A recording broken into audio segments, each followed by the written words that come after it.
The wail of electric guitars and thunderous drums usually ruled these corridors, until one stifling summer night in 1976, a skinny, pale figure with jet-black eyeliner slipped through the backstage doors of the Hilton showroom in Las Vegas.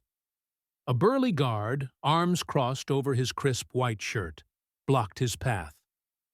"Who the hell are you?" the guard demanded, voice low enough to carry the menace of the desert heat. "I'm Ozzy," the rocker replied, voice echoing with equal parts reverence and defiance. "Ozzy Osbourne. From Black Sabbath. Elvis asked me." A snort of disbelief, and the guard's grip on his walkie-talkie loosened. Without another word, he motioned Ozzy forward, his skepticism swallowed by something, maybe curiosity, maybe respect for the king's authority. Past the guard, through a haze of cigarette smoke and lingering stage fog, Ozzy found himself in the dim glow of Elvis Presley's private dressing room.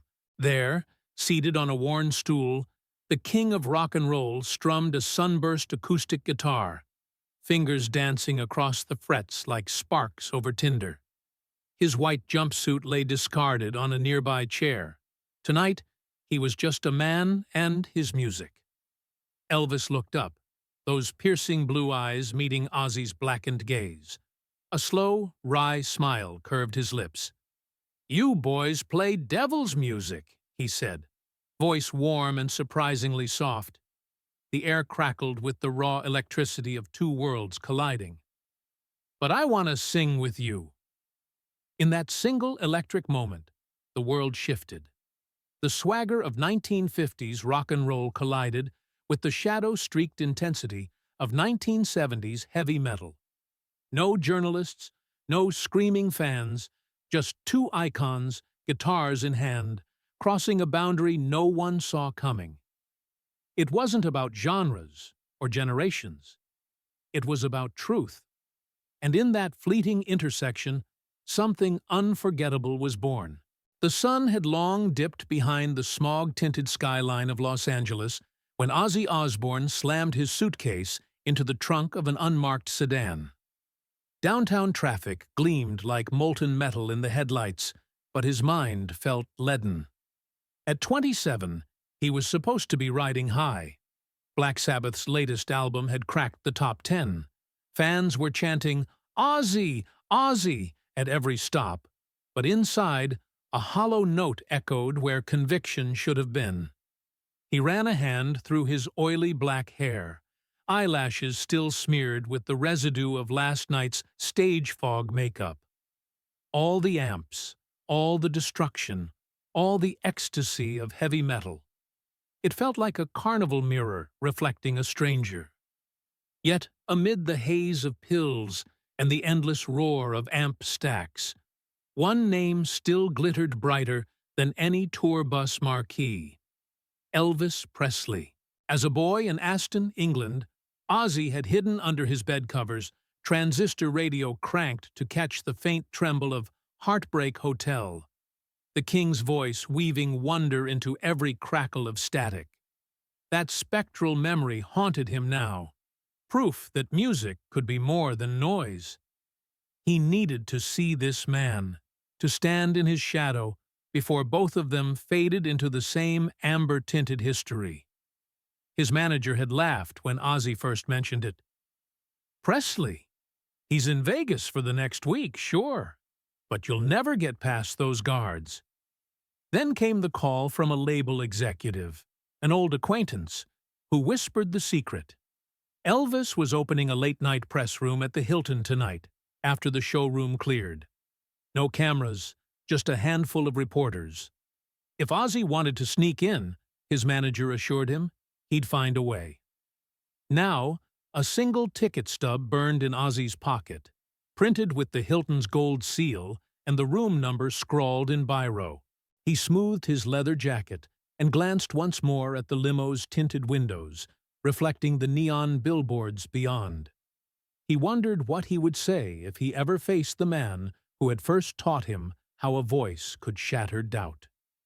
Inside the Hilton's labyrinth of mirrored corridors, The carpet muffled his boots. The air smelled of stale cigarette smoke and expensive perfume. At the end of the hallway, half a dozen folding chairs lined up before a narrow stage, flanked by potted palms and a single podium.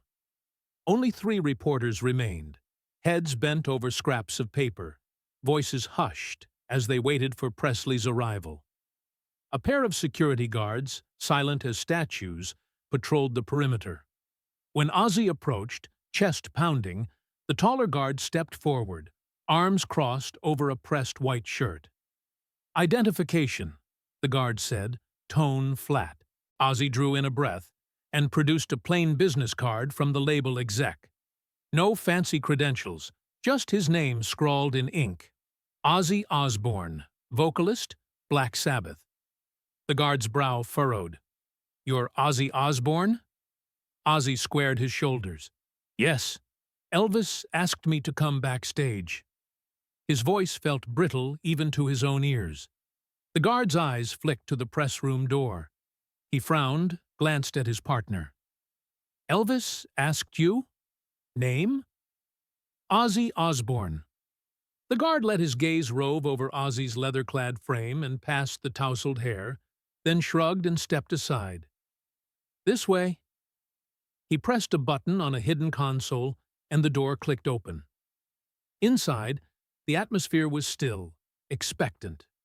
Files of scattered press packets lay on a long table, microphones waiting like silent sentinels. Elvis Presley, still in the afterglow of a 2-hour showroom set, sat in an armchair upholstered in burgundy velvet, legs crossed, fingers drumming the armrest. The overhead lights cast gentle shadows across his high cheekbones and meticulously coiffed hair. Elvis looked up, paused mid-stroking his guitar, something delicate and acoustic, his fingers whispering across the strings. A frown creased his forehead in polite surprise. "Well, if it isn't Ozzy Osbourne," he said, voice smooth with that unmistakable southern drawl. "I thought you lads liked your music loud and distorted." Ozzy swallowed. His throat was dry, and for a moment he marveled at the intimacy of the moment. 2 men from opposite ends of the rock spectrum, meeting in the smoky twilight of a Vegas back room. He'd rehearsed lines all week, yet now his mind went blank. I grew up on your records," he managed. "You taught me what a voice could do." Elvis set the guitar aside, patting the seat next to him. "Have a seat, son. You look like you've been through the war." Ozzy slid onto the edge of the chair, boots tapping the carpet. He studied Presley's hands, broad and capable, before looking back at the king's steady gaze. The murmurs of the press filtered in through the thin walls, but here noise seemed distant, inconsequential. Elvis leaned forward. "So, tell me, what's eating you, Ozzy? You've got the world at your feet, and you show up here like a kid searching for answers." Ozzy met his eyes, voice quiet but urgent. I'm lost. I scream on stage like I'm possessed, but half the time I don't know why. I used to believe in something. When I was that kid under the bed, listening to you, I wanted to feel that again." Elvis nodded, as though he recognized the ache in that confession. "Music's a strange beast," he said. "It can lift you higher than any spotlight, but it can leave a hollow where the applause ends. You gotta find your truth in it, not just the noise." He smiled gently. "You ever try singing without the band? Just your voice and a guitar?" Ozzy blinked, recalling Elvis's invitation in a dreamlike flash. "No," he whispered. Elvis reached for the guitar, lifting it onto his lap. "Let's hear you sing the truth, then." He moved so the guitar rested between them, waiting like a bridge. "Pick any song. I'll play." Ozzy hesitated, then closed his eyes. He drew a steadying breath and began, his voice raw, the chords he had practiced sliding beneath him like a current. Across the dim press room, The reporters looked up, pens dropping to tables. The two of them, master and protege, found common ground in a simple moment of shared music, the hush more electrifying than any roar of the crowd. And in that unplanned duet, under the soft overhead glow, Ozzy Osbourne discovered that the King's greatest legacy wasn't a catalogue of hits, but the quiet power to heal a broken heart with a single, honest song. The dressing room beyond the Hilton showroom had the hushed intimacy of a secret chapel. A single amber lamp arced over an upright piano in one corner, its ivory keys gleaming faintly in the smoky half-light. Gold and burgundy drapes softened the walls, and a row of plush armchairs circled a low coffee table littered with half-empty whiskey tumblers and the detritus of a long concert week. Set lists scrawled in pencil, a scattering of guitar picks, a single white glove. Here, Elvis Presley paced in socked feet, plucking idle rhythms on an acoustic guitar. His sequined jumpsuit lay folded over the back of a chair, replaced now by a simple black silk shirt, open at the collar. Ozzy Osbourne, still dazed from the surreal invitation, perched on the edge of one armchair. His black eyeliner had smudged halfway down his cheekbones, and the metronomic tick of his foot betrayed an energy he couldn't quite contain. He felt like a child caught backstage at a magic show, riveted, awed, and acutely aware of his own inexperience. Elvis stopped mid-riff and set the guitar aside. The unbroken hush in the room felt taut, as though any sound might fracture it. He turned to Ozzy and spoke in a low drawl that rippled with warmth and curiosity. "You boys sound fierce up there," Elvis began, voice smooth as velvet. "But I know you're not bad deep down. What's gnawing at you, son?" Ozzy's chest heaved. He'd rehearsed his answer all day, yet now his thoughts jumbled. Finally he said, "I don't know why people listen to me. On stage, I just scream. I've got all this noise, but I'm not sure if it's real." Elvis nodded, stepping over to the piano. He lifted the lid, exposing the polished harp of strings inside. The room smelled of worn felt and old varnish. "Ever play a song that wasn't about smashing amplifiers or burning down the world?" Elvis asked, his fingertips ghosting over the keys. Ozzy shook his head. A tick of panic rushed through him. Was Elvis judging him? Or probing for truth? Without another word, Elvis struck a single arpeggio on the piano. Soft, mournful, a melody half remembered from childhood. "Blue moon," he whispered. He began to play. "Blue moon, you saw me standing alone." His voice entered the hush, unexpectedly tender. It filled the corners of the room, curling around the drapes and threading through Ozzy's stunned silence. In that pure note, Ozzy heard something he'd thought lost forever. Sincerity, the spark of wonder that had first drawn him to music as a boy. Elvis's hands paused for a breath between verses. Then he looked at Ozzy with that uncanny calm. "Truth in your voice," he said. "That's what matters. People might buzz about shock and dread, but when they hear real, they remember." He rose from the piano bench and crossed to Ozzy, extending a hand. The gesture was both casual and profound. "You ever sing Live without the band? Just your voice and mine? Right here, right now?" Ozzy stared, heart hammering. The enormity of the offer twisted his insides.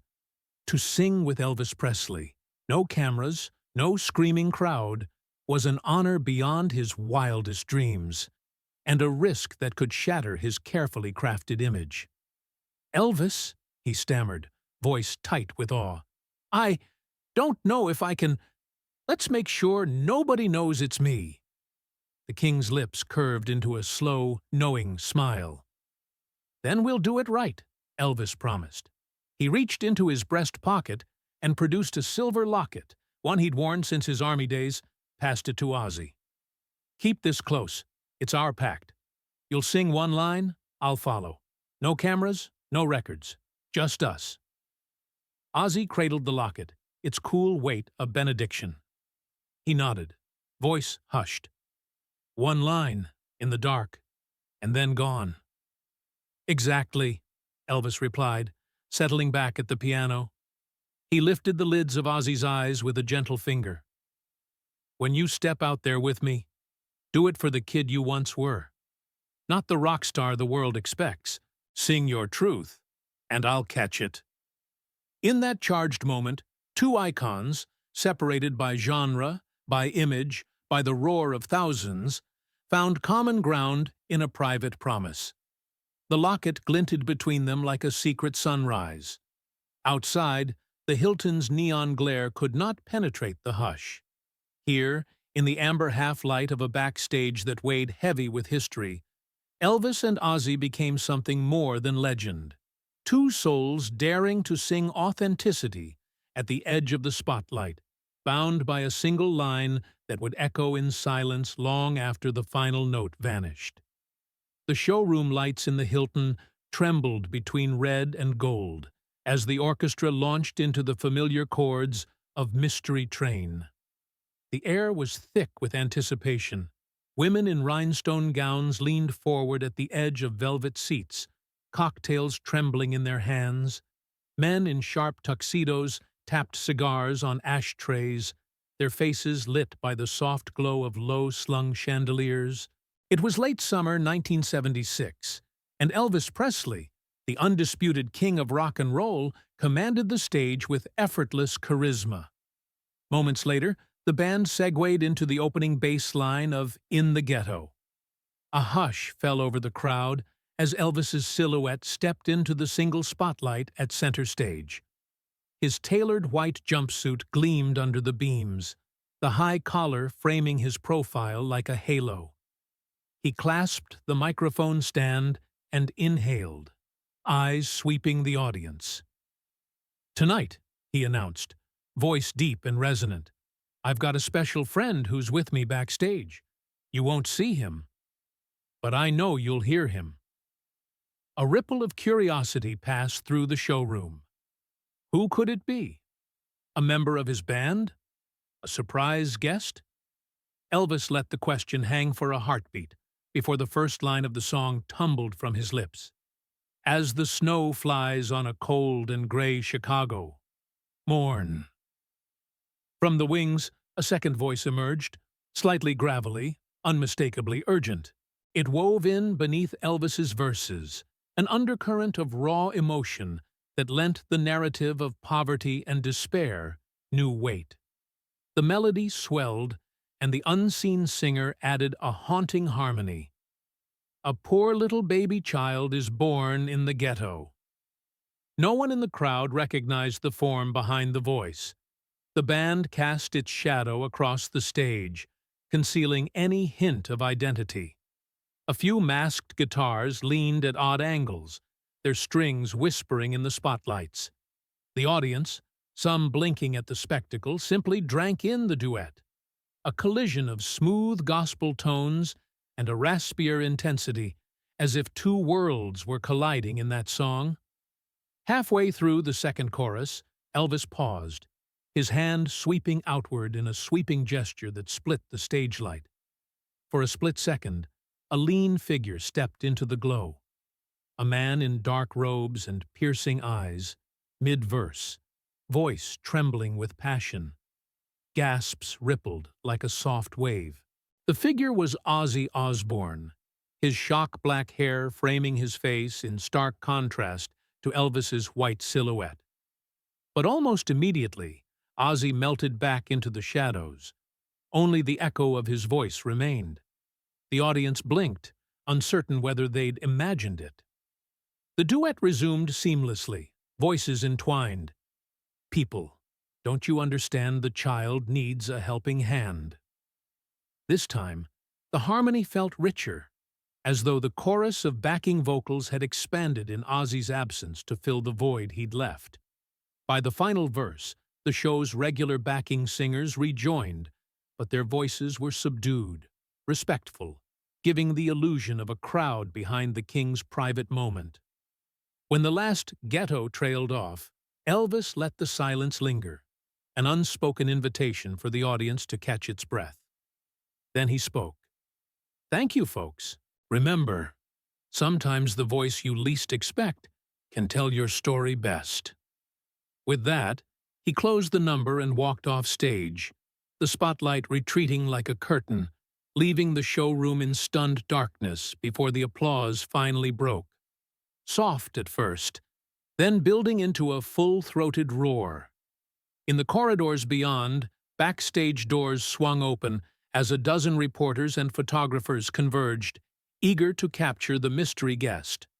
One cameraman burst through the taped-off threshold, shouting, "Who was that second singer?" Was it true? But Elvis, surrounded by his entourage, shook his head with a polite smile.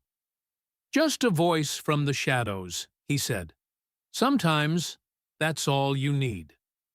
A whisper rippled through the pack of curiosity-hungry journalists. One of Elvis's backup singers, who'd witnessed Ozzy's brief reveal, slipped into a quieter corner. "That was Osbourne, I swear," he murmured, voice low enough that the microphones wouldn't catch it. Elvis asked him to stay masked, said it was between them. The reporters pressed forward, lenses flashing, but Elvis and Ozzy had already disappeared down the velvet-lined hallway. Only the echoes of that unexpected harmony remained, a testament to the power of a single unannounced voice that bridged two musical worlds and left 20,000 stunned spectators with the indelible memory of a night when legend and icon met in the quiet glow of Vegas starlight. The morning light slanted through the Venetian-style blinds of the Hilton's media suite, cutting streaks of pale gold across stacks of newspapers and discarded coffee cups. Floor-to-ceiling mirrors reflected a dozen frenzied reporters, their faces lit by laptop screens and the glow of late deadlines. Typists and stringers tapped at keyboards in rapid Morse code, racing to file the latest scoop on Elvis Presley's mystery duet from last night. Headlines splayed across the front pages of the Las Vegas Review-Journal, and the morning call read, "Presley's secret sabotage. Who was that masked voice? Ozzy or imposter? Sabbath singer stuns Vegas." Tabloid phone lines lit up with callers claiming they'd heard a metal growl beneath the king's notes. Television crews roamed the corridors, cameras rolling in pursuit of any backstage door that might reveal the masked singer's identity. In one corner, a flustered stringer with ink-smudged fingers argued with his editor about the legality of naming Ozzy Osbourne without confirmation. Nearby, a gossip columnist whispered into a dictaphone, "If it's true, it's the biggest crossover since Sinatra met the Beatles." Down the hall, Ozzy Osbourne sat in the dim quiet of Suite 713, clutching a copy of that morning's Review-Journal. His reflection in the window pane was gaunt and drawn. Dark circles under his eyes, cheeks hollowed by nerves. He flicked through the pages, each new headline more sensational than the last. "Elvis and Ozzy shock Vegas. Devil's metal meets rock and roll king." The words swirled in his mind like a tornado of scandal. His heart thumped against his ribs as though demanding escape. He reached for the phone, dialing the number of Elvis's tour manager, Livewire Joe Esposito. After 2 rings, Joe's calm voice answered. "Ozzy, you read the papers?" Ozzy pinched the bridge of his nose. "They're gonna crucify me. They think I'm some monster invading Presley's world. I never wanted this." In the soft click-clack of the hotel phone, Joe's reassuring timbre was steady. "Listen, Oz. You sang truth with Elvis. That's what matters. Those reporters who can't hear it, they're looking for a freak show, not a moment of honesty." Ozzy closed his eyes, leaning back in the plush armchair. I'm terrified they'll ruin me. Sabbath fans'll think I sold out, and they'll call me a fraud." Joe's silence was patient. "Then they'll write what sells papers. But Elvis, he doesn't care what they print. He's asked me to tell you. Come back to Vegas this evening. Sit in the audience. Hear the show. No one needs to know you're there. Just blend in. And remember why you went in the first place. To find the kid inside you." The line clicked dead. Ozzy stared at the handset, mind racing. His future hung on next night's decision: face the press firestorm or retreat into self-doubt. He touched the silver locket Elvis had given him, a pact against exposure, and let its cool metal calm him. Across the room, his suitcase lay open, clothes half-packed for an early flight home. Guilt gnawed at him. Was he running from his own courage? A soft knock sounded, and in slid Sharon, Ozzy's fiancée and unerring compass. Her face carried the soft weariness of a partner used to his battles. She closed the door behind her and approached him, hands folded protectively over his newspaper. "I saw the headlines," she said gently, "but I also saw you sing. That voice wasn't Sabbath's rage. It was you. Just you. Remember that?" Ozzy swallowed, voice thick. "They're painting it as some devil's bargain. I thought I'd find redemption. Instead, I find headlines." Sharon sat beside him and took his hand. "You went to sing your truth, not theirs. When you shared that stage, you weren't playing a part. That's why you were yourself for once. And I saw a man who mattered, not a metal icon." Her words settled around him like a warm quilt. He squeezed her hand, feeling the tremor of resolve ignite inside. "Maybe the real mistake," he said softly, "would be to hide from it now." Sharon leaned against his shoulder. "Then don't." Later that evening, Ozzy slipped into the back row of the packed showroom just as Joe had arranged. The lights dimmed, and the band roared into burning love. From the shadows, he watched Elvis command the stage. Every flourished guitar lick and impassioned lyric delivered with the effortless grace of a man born to shine in that spotlight. The crowd erupted, but Ozzy's eyes stayed fixed on the king's profile. Strong, poised, unfazed by the day's tabloid frenzy. As the setlist played through its hits, Ozzy felt a rekindling of purpose. If Elvis could stand amid cynicism and still sing his heart, so could he. When the first chords of "In the Ghetto" rippled through the showroom, memories of their duet surged forward. He clutched the locket again, its promise echoing in his veins. "Sing your truth, and I'll catch it." The lights brightened for the final number, and the king paused, microphone in hand. "Folks," Elvis said, voice carrying like a benediction, "we've got a friend in the house tonight, but not on stage. That voice you heard? It wasn't some gimmick. It was real." He paused, letting the hush wash over the crowd. "Tonight, let's remember that music's most powerful when it's honest." The audience cheered, but Ozzy felt something profound stir in the hush that followed. A quiet applause not of hands, but of hearts unburdened. When Elvis closed the show with "Can't Help Falling in Love," Ozzy lifted his voice in the dark, low and true, unseen but shared. Backstage, after the final chord, Elvis found Ozzy standing alone beneath a single spotlight. Without a word, the king handed him a fresh set of guitar strings and a nod of respect. In that moment, Ozzy knew he had passed the test, not by avoiding the press's inferno, but by standing firm in the aftermath, true to the promise they'd made in the amber glow of that rare backstage encounter.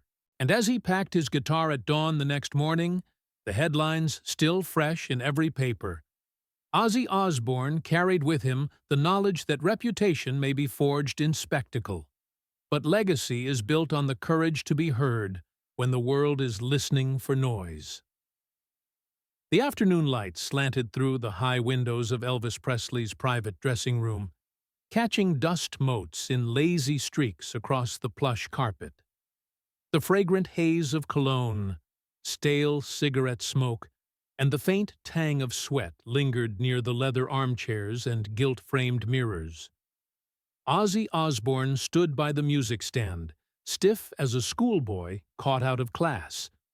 The silver locket Elvis had given him pressed in his palm like a fragile secret. Elvis sat at the piano, its lid propped open to reveal the gleaming strings. He'd exchanged his white jumpsuit for a simple charcoal shirt and slacks, tonight's performance already shelved, giving way to this quieter, more urgent meeting. He stared at Ozzy with a patient, unwavering gaze, as though he held all the time in the world. And then some more. "I've got a proposition for you," Elvis said, voice low and steady. He slid a hand into his vest pocket and drew out a small cassette tape, its label handwritten in elegant script. "Long Way Back Home. Rough Mix. I want to record something live, on stage, tonight. No record deal, no cameras, just vocals, yours and mine, over this track." He held the tape out like an offered lifeline. Ozzy's breath caught. His heart thundered in his chest as though demanding escape. "Live? On stage?" he croaked, voice raw with disbelief. I can't. My fans, my image, it'll kill me." He swallowed, voice thick. "I'm not that kind of singer. You know that." Elvis closed the distance to the small stereo tucked behind the piano, inserted the tape, and pressed play. A single acoustic guitar strummed a gentle, soulful progression, blues-inflected chords that rose and fell like the slow sway of a cradle. Then the first rasp of a gospel-tinged melody. "Walking down the long way back home, where the fields lie fallow and the hearts are whole." The piano joined in, soft arpeggios wrapping around the guitar's pulse. The track was raw. No drums, no electric flourishes, just the purity of two instruments breathing together. But the true magic rose when Elvis began to sing. His voice a buoyant croon shot through with reverent tremor. "And I hear him calling me, through the night's quiet roam." The words settled at the edges of Ozzy's consciousness and tugged at something deep within. He closed his eyes, transported to a Sunday morning in Birmingham, England. 8 years old, crouched in the pews of a Methodist chapel, as his father hummed along to the neighboring congregation's gospel hymn on the battered upright. The memory made his chest ache with both warmth and a piercing sense of loss. Tears glistened at the rims of his eyes. He turned toward Elvis, voice catching in his throat. That's my childhood," he whispered. "My old man used to play something like it on the radio. I've chased spectacle and shock for so long, I forgot how to feel." Elvis rose from the piano bench, closing the lid with a soft click. He approached Ozzy, eyes gentle but fierce. "Then sing it," he said simply. "Sing it like you remember it. No masks, no stage persona. Just you, this moment, and your truth." Ozzy's hands shook. He backed toward a chair, fingers fluttering over the silver locket. "But the press..." His voice trailed off. Elvis held up a hand. "You got a choice, Ozzy. Play the role they want, or stand in the light of what you truly are. One performance. Just once. Live. No recordings. No photos. One night of honesty. After that, you can go back to whatever you were doing." Silence stretched between them. The dressing room's carpets and drapes seemed to hold their breath. Ozzy's gaze slid to the piano, slick with the last satin sheen of the track that still hummed on its own. He felt the weight of expectations, fans bellowing his name at sold-out arenas, the raven-haired icon of darkness he'd built with guitar and growl, but beneath it, a longing too strong to ignore. He pulled a breath through clenched teeth. "One night," he said, voice raw but resolute, "I'll do it. But you let me slip back into the shadows afterward." He held up the locket, its surface catching the lamp's glow. "One night of being me." Elvis's grin was slow and genuine, lighting his face from the inside out. He extended his hand, palm up as though offering an unspoken oath. Ozzy dropped the locket into Elvis's palm, the metal cool against his skin, his silent vow. "Deal," Elvis said, voice warm with satisfaction. "Tonight, we sing from the same soul." The two men stood in the amber glow, the cassette tape's final note echoing between them. A fragile moment, raw and unrepeatable, sealed by a handshake that pulsed with quiet power. Beyond the drapes, the hum of the showroom flickered, preparing for another night of showmanship. But here, in this hushed enclave, a new promise had been forged. That music, unguarded and unfiltered, could bridge even the widest gulf between two icons, and set them both free. The backstage corridor felt charged with an unusual hush, as Ozzy Osbourne traced the familiar route from the dressing rooms to the showroom entrance.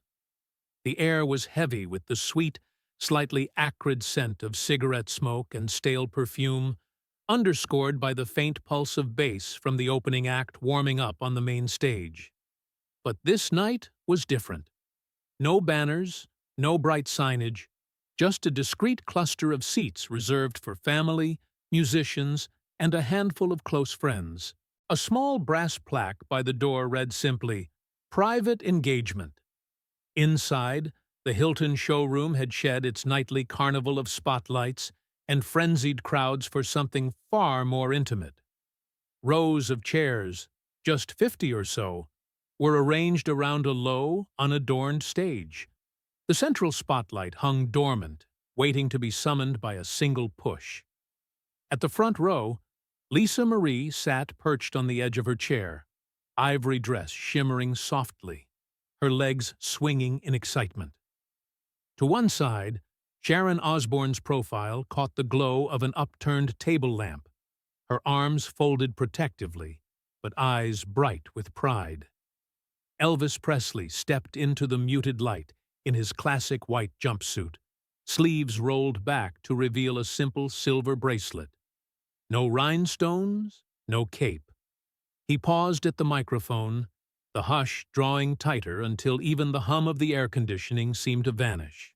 He looked across that small congregation, his daughter, his unexpected guest, the hearts that trusted him, and spoke, voice low but unwavering. "Ladies and gentlemen," he said, "I invited you here tonight, not for a show, but for something closer to the heart. We're not selling tickets, and there are no cameras or recorders, just souls sharing a moment. Tonight, let the music be our prayer." A soft breeze from the open door stirred the drapes, and the stagehands melted away, leaving Elvis alone with his guitar and the silent expectation of the room.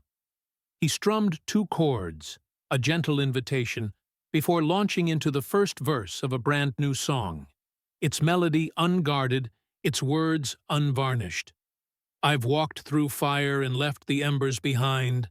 I've chased the sunrise, but it slipped through my mind. Now I'm finding my way down a longer, quieter road, where the heart leads the step, and the world's light grows old." His voice, seasoned by decades of performance, carried the weight of confession. Notes curled around the chandeliers and settled in the thick carpet, knitting the audience together in a shared solitude. As he sang, Lisa Marie's breath caught. Sharon reached out and pressed her hand, as though tasting reassurance in the melody. Then, in the deep shadows at stage left, a second guitar lent its whisper to the refrain. A slender figure emerged, Oz Y, still gloved in black leather, his face half hidden beneath a curtain of dark curls. No one clapped or gasped. They simply recognized that second voice, raw and trembling, weaving itself into the harmony. Through the miles I carried sorrow like stone, but in the silence I learned how to be home. We are broken pieces shining in the dark, finding light in each other's spark. Ozzy's voice, usually so fierce in its edge, softened as he harmonized with Elvis. He didn't step fully into the spotlight. He remained a silhouette, an echo of the promise he had made. Their voices intertwined, the contrast between Presley's velvet warmth and Osbourne's haunted resonance creating a tapestry of grief and grace. By the third chorus, the room felt suspended in time. No one dared blink as father and son, two generations of rock voices, gave life to the lyrics. When the final note dissolved into the hush, it hung like a sigh across the faces before them. Elvis lowered his guitar and turned toward Ozzy, eyes glimmering with unshed tears. He unfastened the silver bracelet from his wrist and held it out.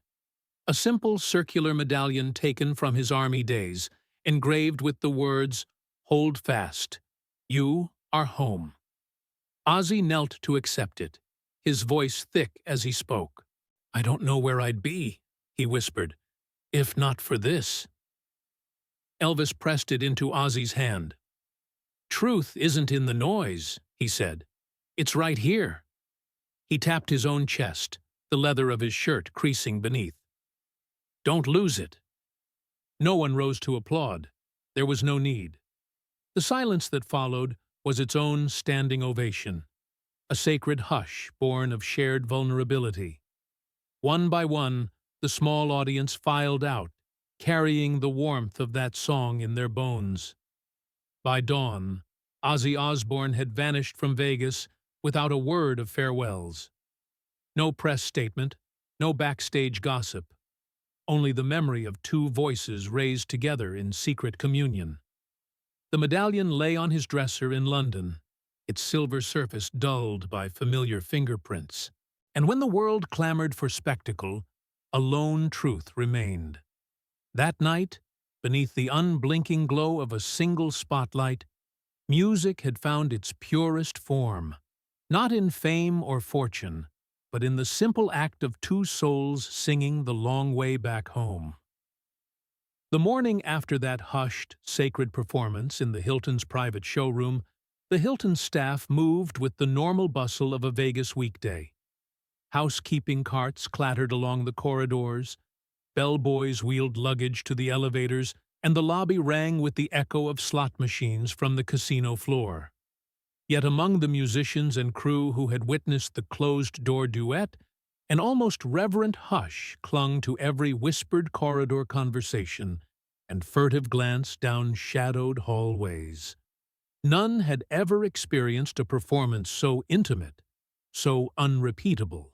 Backstage, in the dim glow of the green room hallway, Elvis Presley walked side by side with Ozzy Osbourne, two icons draped in stark contrast.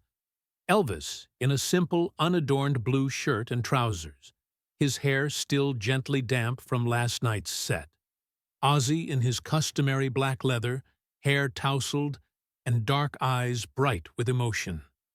They paused outside the ornate double doors of the showroom. "I've already told Joe and the boys," Elvis said quietly, voice low enough that only Ozzy could hear. "That song we did, it stays here. No tape, no record. It's ours." Ozzy nodded, chest tight. He'd feared the next morning's inevitable calls from eager record executives. Just 24 hours ago, he'd balked at the idea of capturing that song in a studio, fearing any reproduction would drain its lifeblood. Now, standing beside the man who had given him both courage and a pact of secrecy, Ozzy felt the rightness of that refusal affirmed. Inside the green room, the band members and backing vocalists lounged, nursing coffees and wipes for the voice. a half-drunk whiskey glass perched on the edge of a folding table next to a stack of Elvis's sheet music. A few of them approached, eyes wide with questions. Pete Moore, Elvis's longtime bass player, cleared his throat first. "Boss, that number last night. People are going bonkers trying to figure out who it was." Elvis offered a wry smile. It was a voice that needed to be heard. Nothing more. Tony Iommi, Sabbath's guitarist, stepped forward, a quiet acknowledgement of mutual respect between two legendary six-string veterans. "Elvis, the sound was beyond anything we've done. Ozzy and me together. Nobody's even heard it twice." Elvis tilted his head. "That's the way it should be, Tony. Some music doesn't need an encore." One of the backup singers, a sprightly woman named Darlene Love, flipped through her notebook. "Guys from the Times called. They want the tape. They're offering big money." Ozzy ran a hand through his hair. "Tell them to get lost." Elvis placed a hand on Ozzy's shoulder, guiding him toward the exit. "There's a world full of people who want a slice of everything we do," he said softly. "But not this." The corridor felt emptier as they passed the last clusters of wide-eyed onlookers. They emerged into the clean, cool morning air of Paradise Road. The neon glow of the Strip still lingered on the horizon, but here, the silence between them felt more luminous than any marquee. In the suite, Ozzy settled onto the edge of a chaise lounge. Sharon moved to his side with 2 cups of coffee, black, no sugar, and placed one in his hand. He stared at the coffee as though discovering it for the first time. "Everyone's going to say I'm mad," he murmured. "They'll call me uncommercial. They'll say I'm throwing away a career." Sharon brushed a strand of hair from his face. "You wrote it off in your own head as soon as you first played with him," she reminded him gently. "This song was never about fame or fortune. It was about truth." A knock sounded. Joe Esposito stepped in, carrying a small box. "Morning," he said, voice warm but brisk. "Wanted you two to have breakfast together before whoever's left in Vegas notices you've vanished." He placed the box on the coffee table and opened it to reveal fresh bagels, fruit, and a small wrapped gift, Elvis's favorite guitar pick, set in a simple frame with a handwritten note. "To Ozzy, keep your truth close." Ozzy lifted the pick, its surface smooth from Presley's fingers. He traced a design etched into the plastic, a tiny lightning bolt beneath Elvis's signature. His throat tightened. Elvis collapsed into the armchair across, clad now in a lightweight robe. "That pick," he said, voice steady, "is a reminder. Every string you touch, every note you sing, do it for yourself, not for them." Joe cleared his throat. "Listen, Oz," he said quietly, "if anyone asks about last night, just say you had a bad throat and couldn't record. That'll kill the story." Ozzy nodded. He knew the world would spin rumors. Elvis's secret metal experiment, Ozzy's one-night cameo. But those whispers would fade. The song would live on only in memory, unblemished by any echo of commercialization. Later that afternoon, as Elvis prepared for his final Vegas encore, his 1976 season winding down, Ozzy slipped out of his suite, the guitar pick secure in his pocket. He wandered the Strip for a few hours, letting the buzz of slot machines and showgirls' laughter wash over him like a baptism. He didn't escape the press entirely. One persistent reporter tried to flash him a microphone, but Ozzy merely shook his head and walked on. By dusk, he returned to the Hilton just in time to catch the final moments of Presley's last set. From the darkened VIP box, he watched Elvis's silhouette beneath a single spotlight, hitting that final falsetto note that still sent chills through the desert night air.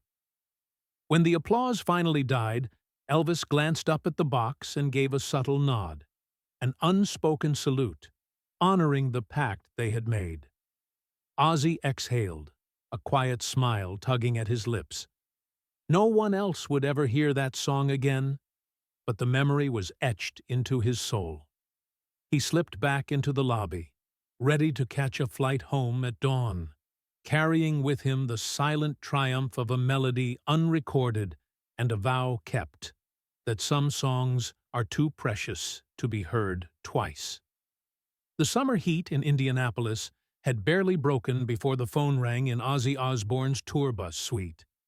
It was early August 1977, one of those nights when the Midwest air carried both humidity and the promise of a storm. Ozzy, exhausted from a cross-country string of shows, sat hunched over a battered notebook, scribbling lyrics that now felt fragile in his own hand.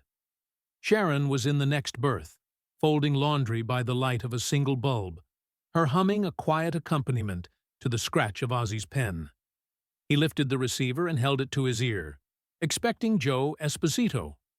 Instead, a warm voice crackled through, soft, measured, and unmistakably Southern. "Hello, Ozzy?" "It's Elvis." Ozzy froze, the pen clattering onto the notebook. Sharon turned at the sound of his name, but Ozzy motioned her back down the narrow aisle. His pulse thudded against his ribs. "Elvis," he said, voice husky with disbelief. Is this really you?" A chuckle, rich and familiar. "I'm about to board a plane for Tacoma," Elvis replied. "But I wanted to thank you again. Changes is on my mind every night now. Made me think, maybe one more song together, brother." Ozzy pressed his thumb to the mouthpiece, heart hammering. "One more? You serious?" Silence held for a moment, then Elvis's voice came low and earnest. "You and me, Ozzy. We did something real that night in Vegas. I'd give anything to hear that freedom again." A tremor shot through Ozzy's arm.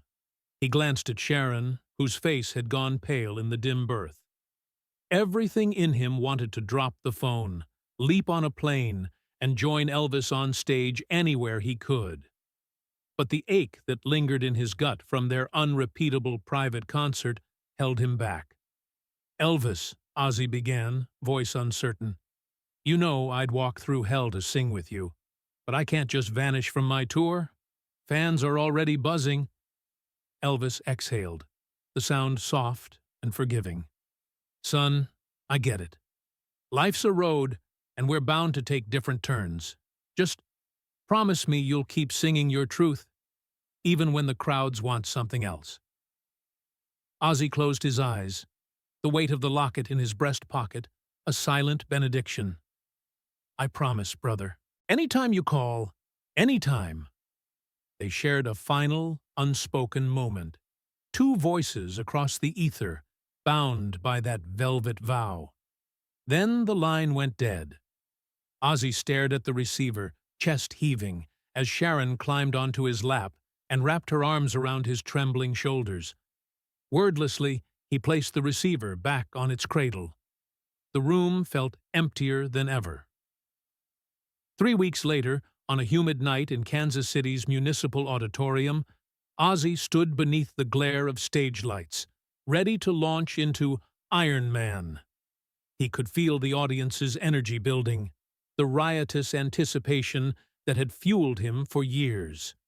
Then a stagehand whispered into his ear, and Ozzy's heart plummeted.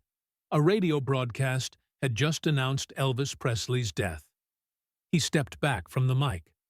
The spotlight's circle followed him as he crossed to the side of the stage, gripping the curtain. The roar of the crowd faded behind him as if pulled into the shadow. He thought of the last words he'd spoken to Elvis, the promise of singing together one more time.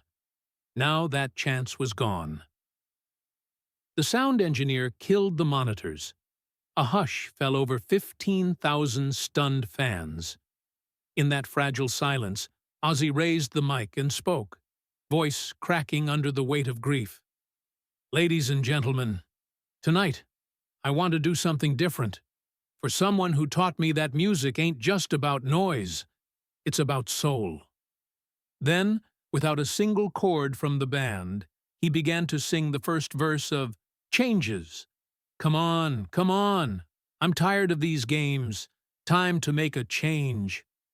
His vocal, raw and unrefined, surged through the auditorium like a lament. The words, written by his own hand in the quiet after that last phone call, took on new life as an elegy. Watching the stones of ice melt away, and oh, the future's cold as snow. Shadows rippled across the faces in the front rows, soldiers in fatigues, business suits, teenage fans, all united in the tribute. By the second chorus, tears glistened on countless cheeks. When Ozzy finished, the silence stretched out, heavier than any applause. Then, slowly, tears of sorrow and gratitude transformed into a standing ovation, a river of respect that carried him off stage. He didn't look back, didn't wave. Instead, he let Sharon's hand find his, and they slipped away together, the mournful echo of changes still ringing in their ears. The next morning, the press hounds were waiting, flashbulbs poised, microphones extended. Reporters jostled for statements. Ozzy, comment on Presley's death. The world wants your reaction. But Ozzy, grief-stricken and weary, pushed past them without a word. Sharon, at his side, raised a hand to still the clamor. No comments, she said firmly. Some moments aren't for the cameras. Ozzy nodded in solemn agreement. He returned to the solace of his tour bus, where he sat at his makeshift desk and opened that battered notebook. His pen moved across the page, the ink bold and jagged.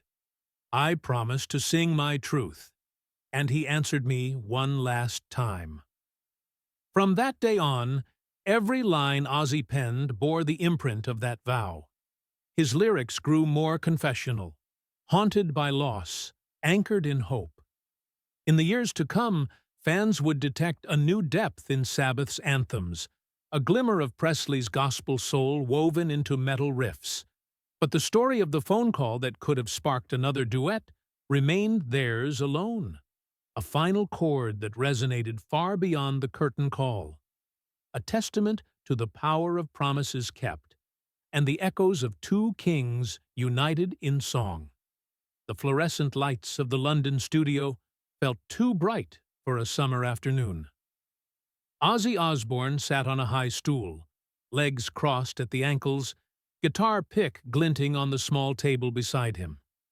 Behind him, shelves crowded with gold and platinum records cast reflections on the polished wood floor. A soft boom of the camera and the gentle hum of the boom mic marked the start of the Rolling Stone TV interview. Across from Ozzy, a young journalist cleared her throat. Ozzy, she began, voice steady but curious, you've long maintained that you once performed with Elvis Presley in Vegas, and then kept it a secret. Is that really true? Ozzy let his gaze drift to the framed medallion hanging on the wall behind him. The simple silver crest Elvis had given him 2 decades earlier. His fingers tightened around the armrest as memories flickered back. Neon lights, a velvet-draped stage, and the hush of 50 expectant souls in a private showroom. He cleared his throat. Yeah, he said, voice low and warm. It's true. The single word seemed to echo through the studio, drawing the crew's focus. Ozzy leaned forward, elbows on knees, eyes distant. I'd been touring nonstop, feeling more like a robot than a singer, he recalled, the tremor in his voice betraying the reverence beneath. Then I got this call from Elvis. He paused. The words felt sacred, still fresh after all those years. He asked me to come to his private gig in Vegas, backstage. Said he'd show me something real. The journalist nodded, prompting him to continue. Ozzy's brow furrowed with the weight of the moment. I walked into that showroom, maybe 50 people around, hush so deep you could hear a guitar string vibrate. Elvis was there, dressed in white, no rhinestones, Just a plain shirt, and that smile of his. He started playing this new tune on an acoustic guitar. Gentle, soulful. Then he looked at me and said, "Why don't you sing one line?" Ozzy closed his eyes, as though reliving the hush before his own voice emerged. I thought, I can't do this. My gigs are about breaking things on stage, about spectacle. But something in his eyes. So I sang the one line. We'll find our way down the long way back home. And his voice came in behind mine, strong and tender. We sang it once, just once, right there in the dark. A hush fell over the studio as Ozzy paused, gathering the unspoken power of that memory. The journalist leaned forward, breathless. "So that song, it was never recorded?" she asked softly. Ozzy shook his head, lips curving into a small, rueful smile. "Never. No tape, no cameras, just us. Elvis handed me a locket afterward, said it was our pact. Keep your truth close," he told me, and I never forgot. He picked up the guitar pick on the table and turned it over in his hand. That song stayed with me through every record, every stadium.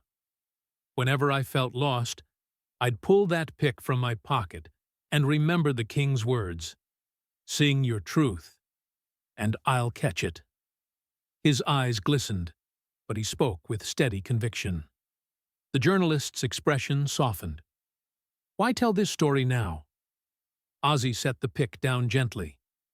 "Because some things aren't for the world to hear, but they're too important not to share eventually. Elvis taught me that music isn't a show. It's a lifeline. And if my fans learn that, maybe they can find their own truth, too." She nodded, visibly moved. The camera rolled on as Ozzy described how that single moment reshaped his songwriting. How, after Elvis's death, he poured raw vulnerability into tracks like Changes, discovering that confession could be as powerful as any scream. When the segment ended and the cameras stopped, Ozzy rose and crossed to the wall where the locket hung in a simple frame. He touched the glass, feeling the echo of Elvis's promise. Sharon, watching from the corner, placed a hand on his shoulder. "You did it," she whispered. Ozzy turned, face soft with gratitude. "We did it, Elvis and me."